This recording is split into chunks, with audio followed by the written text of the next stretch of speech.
select the sets at the Mandarin Oriental, the photography sets? Yes. I know that you generally do that with all of your work. So was that something that you had access to fully? Yes, completely. Like the Mandarin was like, yo, do what you got to do, And this for me is such an important thing because now it's very rare to have new age, avant-gardist, contemporary ideas within a commercial structure. It's like it's not a very usual thing. So this is the sort of status quo that my creativity and my imagination, it doesn't aim to break it. When I was younger, maybe I aimed to. Now I do, because the world is ready for the renaissance of the eyes.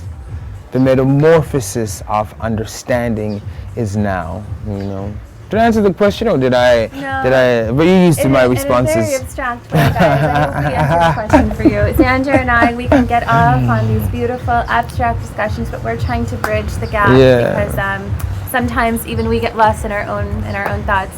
But what I wanted to bring it back down to, and I think a lot of you guys in London, around the world, will totally love hearing, is about Xander's creative process, his intellectual blueprint, because it's very unique. If you look at your Instagram page, I know that it's on one hand very active, very dynamic, with a lot of engagement, but on the other hand you're like really quiet about it. But when you do put things out there, the creativity levels that you produce, I think like not almost 100% from your own mind, are so special, so different. We'd love to hear, I would love to hear about your intellectual blueprint of creativity, and I think others as well would be happy to hear that. Yeah, that's a very interesting question because it changes every day, If you asked me that question yesterday, I'd probably have responded differently. But before, my visions were based on the need to translate,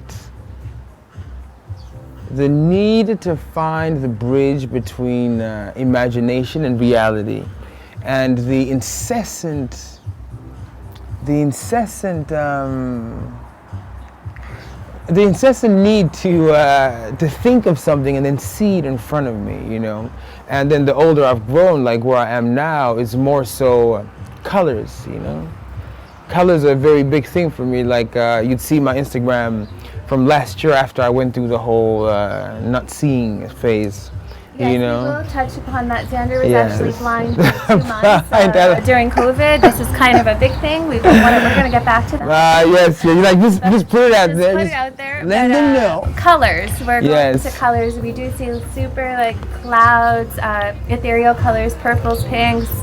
Tell us more about that. So all this happened after that incident last year, after June the 11th. So you'd probably see when you were blind. Yes. Okay. You'd probably see, like, just put it out there. Legitimately blind. I couldn't see anything. Yeah, I couldn't open my eyes. Clinically blind, like you were diagnosed blind, or no? My eyes were. It was like 1,000 daggers if I opened my eyes. It's a big thing. The source, everyone at the source knows about it. I had MRIs, brain scans. I thought I had cancer. The source, by the way, is an amazing, super creative hotel in Marrakech. Yes, we'll get to that one too. We'll get to that also. Yeah, but if you see my Instagram after June the 11th, everything changed in regards to color. I was a new person. I grew up maybe 400 years, inside my brain, because I was stuck in between parallel realities and lucid dreaming and astral projection, and my art changed completely after that, But I think everyone's wondering, like, did you just wake up blind one day in June? I was on the phone and I looked at the light, and then the daggers happened. Then I passed out, rushed to the hospital, bandages on my eyes, went into a sort of lucid, unusual state for a few days. I didn't eat for a week. I was just simply, I wasn't there, I was no longer there. I was not there, I think I tell the story on my Instagram. It's there. It's crazy. What happened? It's a very long story, but it's a journey through parallel realities and me understanding what is the darkness, because a lot of my work before was drawn from the darkness, Whereas here I realized that the darkness does not give, the darkness takes, and the light gives. So as an artist, we are light givers. Because this is this is our core nature, to plant our roots into the ground and grow trees of wisdom that give birth to fruits of light, you know? And so would you say Dido is your latest release, your latest album, Dido? Yes. Which you can find on Spotify, on iTunes. Yes. Where else can we find it? You can find it actually on all the stores and everywhere. On all the stores? Yes, all the online stores. All the online stores. Yeah. So the latest release, Dido, was that a partial reflection of that experience of being blind? It's about this. It's about this. Yes, the visuals are very much about this. And also, if I can say this, like it was partially about something more intimate. Did you want to comment on that, or? Dido? Yes.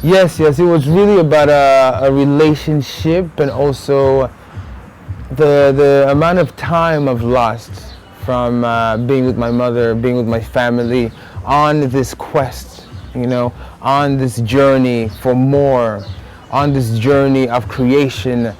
You know, for us to give birth to art within time is then removed from relationships, you know. So powerful. I think a lot of us can really relate to that. So Yeah. It feels like what I just heard you say was like this amazing fire you have in you to create has taken you all over the world. It's taken Yes. you, like we said, to Australia, to Tokyo, to New York, Los Angeles, Yes, all no. over the world. Now Yes. here in Morocco, but it does take away from things that matter, and those things are relationships, especially time with loved ones like Yeah, and that sounds like a big conflict. Yes, a huge conflict, because my mother is the crown jewel of my creativity, and she is the core that has fired the hydraulic engines of my art, you know.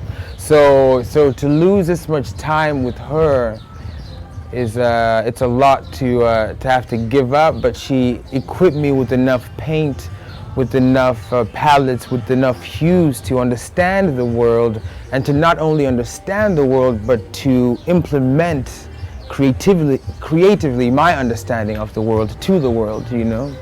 That's very powerful, and I also think it's clear in some of your works, for example, feminine energy. Yes. I don't know if you were referring specifically to the pivotal women in your life, like your grandmother, like your mother. Yes. But it certainly, I think if you listen to it, it seems that the woman really impacted you. That feminine energy was such a big part of, you know, who you came out to be, and Yes. you really respect it. But Definitely. Yes. That's 100%. Feminine energy is when I step onto the ground, it resonates, you know. It resonates with feminine energy.